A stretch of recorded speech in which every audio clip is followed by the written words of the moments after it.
Hi, Mike Gibson, Joe Babb, Harry Page, coming to you live from SCAI 2015, talking today about Helping Heart Service Awards, and it's been fun chatting with you two about some of the early history of SCAI.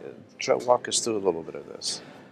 Well, that's a pleasure. Thank you, Mike, and it's a real privilege to sit here with you, and particularly with Harry Page, who was one of the very first people I met when I joined the organization then known as SCA, Society for Cardiac Angiography. And I remember that. What year was that? That was 1980. Wow. And meeting was at the Brown Hotel in Denver, Colorado.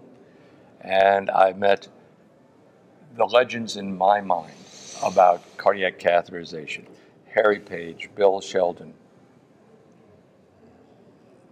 Giuffredo Gensini, excuse me, Mel Judkins, Mason Soames, David Clark, who's up the road here in Monterey, Frank Hildner, yes, of course, the editor of Catheterization Cardiovascular Digest. I mean, they were all there, and I was treated like a real person. I wasn't just next. He's a new guy. I remember meeting them. A day or two later, getting on the elevator at the hotel to go up. I got on, oh, hi, Joe.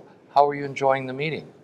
Wow. They remembered me. Wow, yeah. It was a very intimate, comfortable group to be part of, but these were the opinion and thought leaders of cardiac catheterization at the time. And Harry was a giant among them. Yes. So it engaged me. It said, okay, here's a group you really want to be part of, and you can feel collegial. You're not just hierarchically. Right. You were part of it. You could come in, you could sit down, join the committees, and it was a wonderful experience and continues to be. Right. No, I think that is one of the things that distinguishes SCAI from the other meetings is that sense of welcoming, particularly for young people, and that sense of intimacy, and has really carried on through all these 35 years, I guess. You know, like an old soldier who doesn't know the war is over.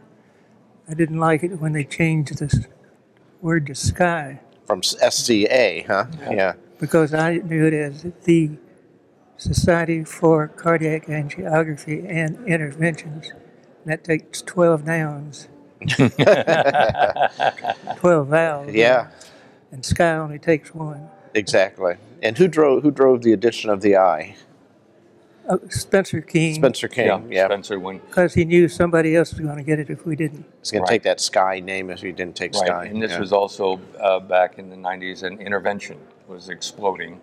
Right. And it made a certain sense of logic. If you were going to be in a catheterizer, you at that time, it was pre-interventional boards, you likely were going to be doing intervention too. So bringing them together kind of made a sense. But you know, I'm hopelessly old-fashioned. This is the original SCA tie, and Harry, and the original SCA pin. Yeah, that's a nice tie. I try to keep updated. And see my young friend here. He's got a younger, keeping me up to date. Yeah. Talk to me a little bit about the service awards. Well, these service awards are new this year. This is the first year they were given, and I will say I'm incredibly flattered, but I don't feel that I am as deserving of this as my friend here is. There's no question but what Harry Page is a man who deserves this award. Yeah. He lit the way for us, he and his colleagues, to grow and become the organization we are today. Right. Well, I learned from some of my seniors that it pays to be a little bit crazy. If you're just a little bit crazy, you'll be ahead of the rest of them. As an interventional cardiologist, that's true. So, Joe, this is your then first year as the recipient? Yes. Congratulations. Two of us are the recipients this year's recipients. So, well, Joe, I've always enjoyed coming down to your group and learning so much from you. No, it's the other way around. We enjoyed having you so you could teach us. No, not at all. No, that's why I travel, is to come see guys like you and see how everyone's doing it around the country, and it's always been very refreshing. Yeah.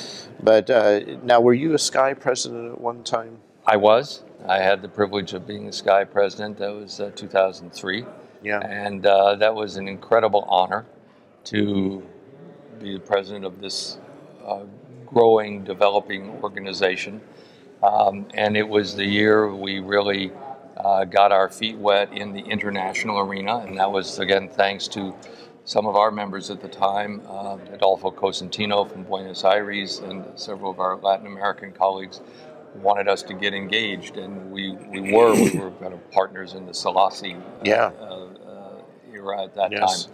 And that was a wonderful opportunity because it was clear, or it seemed to be becoming clear, that it didn't make too much difference where you practice intervention in the world. Right. The trade names might be different. Right. But basically, we were treating a similar patient population, and we were, by collaborating, evolving more powerful solutions than we could think of by ourselves. Right. And so this era of international collaboration was just beginning to open up for us. What do you guys think have been the biggest success stories in interventional cardiology over these past 30 to 40 years? What do you think? The biggest success that we've accomplished in interventional cardiology, Harry? I'd say interfering with a myocardial infarction. Yeah. Mm-hmm. Almost aborting a myocardial infarction. Right. Yeah, I think that's probably one of our biggest accomplishments. It's huge, and I just happened to give a talk a few days ago at a local conference about my perspectives on our 50-year history of intervention in acute coronary syndrome. And you go back and you go to the incredibly pioneering work of a man named Busek at the University of Miami, who triggered pulses of fibrinolysin, streptokinase, in mid-diastole through a Lehman catheter. People today say, what's that? Positioned in the left coronary cuspid, antedated selective coronary arteriography. From there to Rentrop's kind of, Chazov with in his Russia, sure. People don't always recognize him as really having been the first guy to give it down the coronary. That's exactly selective coronary, intracoronary streptokinase. Peter Rentrop in Göttingen with guide wire recanalization of a right coronary, which he'd just taken a picture of with a Sones catheter, had 80-90% stenosis mid-vessel. Within a couple of minutes, the patient started having chest pain, ST elevation. He re-imaged. Vessel was corked off. He thought probably a little clot had blown off of the catheter and corked off the vessel. Right. So instead of doing what many people would have done at that time, don't say anything, we're just going to finish now and we'll be done. Right. Took the guide wire, the 035 guide wire, he introduced the catheter, turned it around, gently threaded it down the right coronary and poked a hole in the clot, reperfused, chest pain resolved, STs came down, and a short while later, he went to uneventful CABG. These days, we'd throw the fellow out of the cath lab if an 035 wire went down a coronary artery. Right, yeah. This is the world's biggest crossing wire. You think of that in this evolution of, and then he combined intracoronary streptokinase with mechanical guide wire recanalization, and then the genius of Jeff Parksler. Yeah. Opening the door for, in that era, direct angioplasty, now primary angioplasty in acute MI. And now our incredible professional industrial collaboration with the new pharmaceuticals, the new devices, the new polymers, the new bioabsorbable stents, it's staggering. Right. Where will we be in 35 years? Right. What will we do? Open a coronary, gave a little squirt of some progenitor cells, and repair all of the damaged myocardium and send the patient home in 3 hours? I don't know where we'll be. But we won't be where we are today. And when Harry started down this road with catheterization and intervention, I bet you didn't imagine where we would be today. No, I wondered what was going to happen next, and then it happened in Zurich with Andreas Grinzig. Yep. Yeah, that's right. Amazing. Yeah. And I didn't mean to bypass Andreas, but again, an incredible bit of innovation. And with his ego checked at the door, Andreas always gave the credit for angioplasty to Charles Dotter. Right. That it was Dotter who developed the angioplasty, although Grinzig was the person who put the balloon on the catheter. Right. And Dotter taught Seidler in Germany, a radiologist, who Andreas watched do it, and he said, "I'll do that in the coronaries." Yeah, amazing. Yeah, it's just astounding.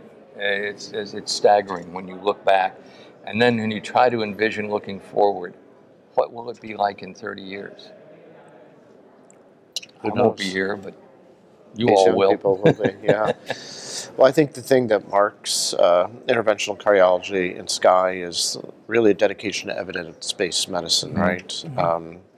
I think we're all very creative, innovative, courageous, but really also courageous enough to test out all this in large-scale randomized studies and really put evolutionary pressure on all those innovations to sort out what's best and allow that to rapidly evolve. Absolutely right, Mike. And that's the key. It's not because I said so. Right. It's because The data says it's so. Right, exactly. And that's what we've learned and evolved from. I think that's the defining characteristic of interventional cardiology and why it's probably the most progressive field in all of medicine. I agree. And it wouldn't have been so progressive without two great leaders such as yourselves. This is a great leader. I was just lucky enough to be a follower. Yeah. Well, congratulations, Harry and Joe, on being the inaugural recipients of the Service Awards. Couldn't think of two finer guys to receive it.